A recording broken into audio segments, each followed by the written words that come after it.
পিতা, আপনি আমাকে হাসি মুখে বিদায় দিন পিতা। যাও মা রেখা, তুমি শীঘ্রই ফুল বাগান থেকে ঘুরে এসো। ঠিক আছে পিতা, আমি খুব তাড়াতাড়ি প্রাসাদে ফিরে আসবো। বেশ। এখন আসি।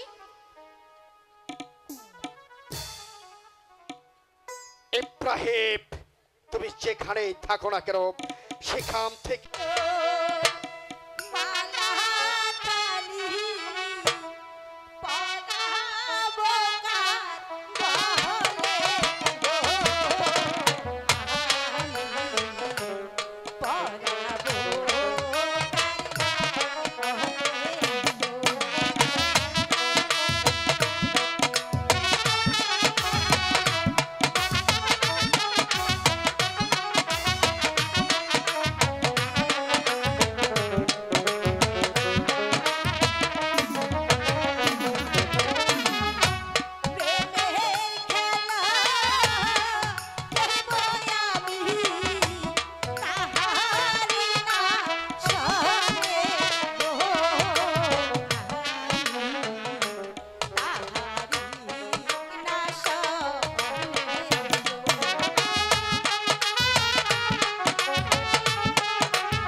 আসুক, আমি কোনো কথাই বলবো না। শালার মদন, তুই মনে করেছিস আমি তোকে ধরতে পারবো না? একবার যদি তোকে ধরতে পারি তাহলে দেখাবো কানামাছির মজা। এই তো ধরে ফেলি। এই ছাড়ো, ছাড়ো বলছি, এই ছাড়ো বলছি। যা শালা, আমি কাকে ধরতে গিয়ে কাকে ধরে ফেলেছি। এই তুমি না ভারী দুষ্ট হয়েছো, এখন যদি কেউ দেখে ফেলতো তাহলে আমার কি? আমার তো চোখ বাঁধাই ছিল। আহা, আমার তো চোখ বাঁধাই ছিল। তুমি বিশ্বাস করো রেখা, মদন আমার চোখ বেঁধে দিয়ে বলল এবার আমায় ধরতো, তাই তো এসে তোমায় ধরে ফেলেছি। যাক, তুমিও তো মদনের মতো আমার একজন অতি আপন। তোমার আপনজন হতে আমার বই গেছে। কোথায় পাবো হরি নদী,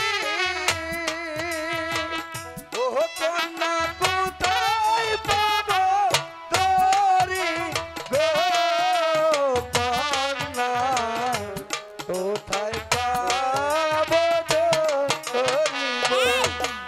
শোনো, তুমি না সত্যি খুব দুষ্ট হয়েছো। তোমার সঙ্গে আমি কোনো কথাই বলবো না। ছাড়ো ছাড়ো সাহেব, লতা মারো গো সাহেব, লতা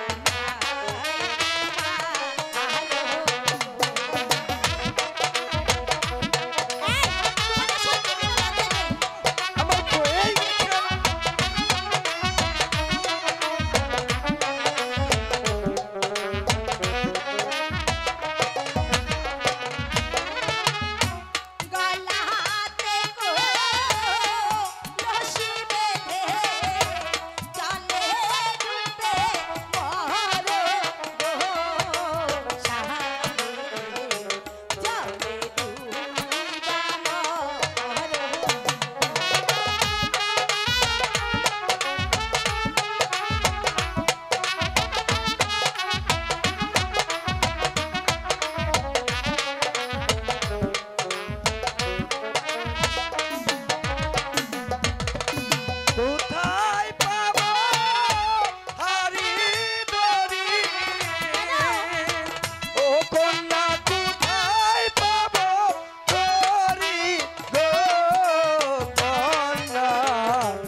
দিয়া আমার রানী গো।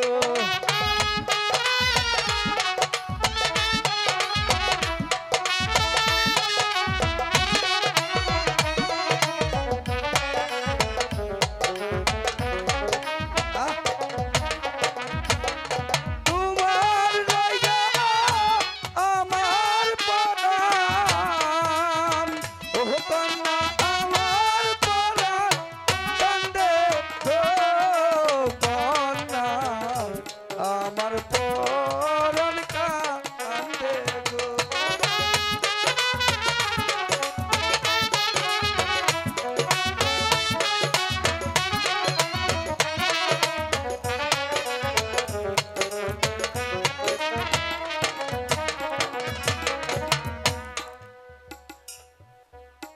আজ থেকে তুমি আমার চোখের কাজল। আর আজ থেকে তুমি আমার হৃদয়ের রেখা।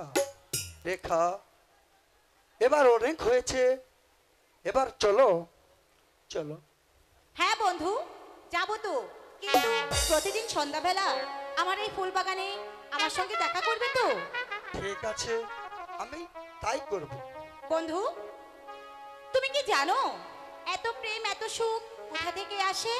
কোথা থেকে আসে? জানো না? তাহলে আমাকে একটা গান শোনাও। ঠিক আছে, হ্যাঁ, কোথা থেকে আসে আমি তোমাকে বলে দিচ্ছি। বলো। ও যে প্রেম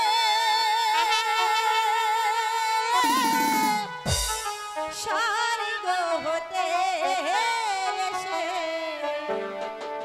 ওগো জীবনে আমার হয়রান।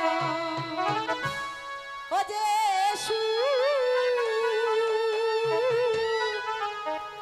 স্বর্গ হতে এসে জীবনে আমার হয়রান। সেই সুখ আমাকে দিও, জেনে নিও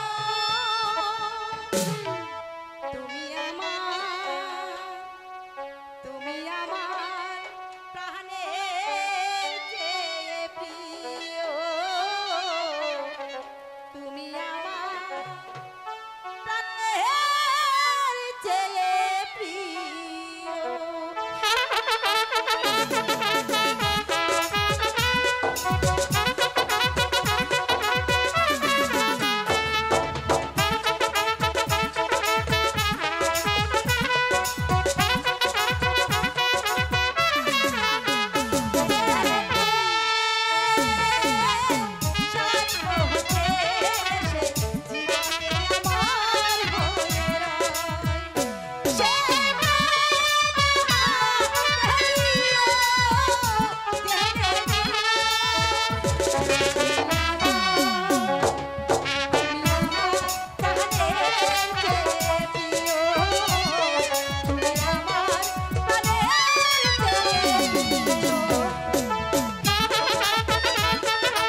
শোনেন বেগম সাহেবা, আপনি হয়তো জানেন হলো আপনার জীবন মরণ এখন আমাদের হাতে।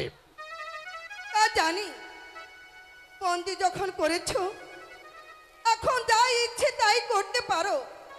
এখন বলো কেন আমাকে দরবারে এনেছো? নবাব জাদা কামাল ও ইব্রাহিমের সন্তান আপনি জানেন? না, তাদের সন্ধান আমি জানি না। বেগম সাহেবা, আপনার একবারের জন্য বোঝা উচিত এখন এই রূপনগরের নবাব হয়েছে আমি, আর আমারই সম্মুখে দাঁড়িয়ে আপনি বারবার মিথ্যা কথা বলতেছেন। ওরা কোথায় আছে জানলে আমি তা বলবো না।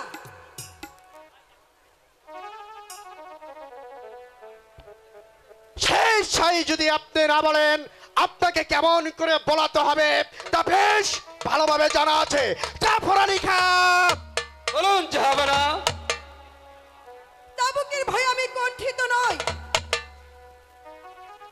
বুঝেছি, আপনি এভাবে বলবেন না। জাফর আলী খান, চালাও চাবুক। বেগম সাহেবা যে পর্যন্ত ও শিশু কামালের কথা না বলবে চাবুকের পর চাবুক চালাও।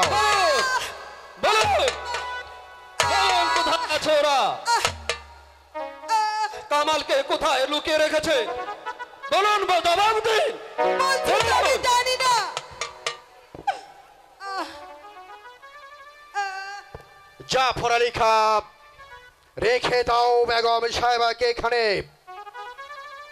আবার আগামীকাল বেলা তস্করিকার সবাই সেই অন্ধকার কারাকক্ষে থেকে রাত্তর পারে এনে যে পর্যন্ত বেগম সাহেবা ওই নবাবজাদা কামালের কথা না বলবে, ইব্রাহিমের কথা না বলবে, ততক্ষণ পর্যন্ত চাবুকের পর চাবুক চালাবে। পরে নিয়ে যাও বেগম সাহেবাকে ওই অন্ধকার কারাকক্ষে।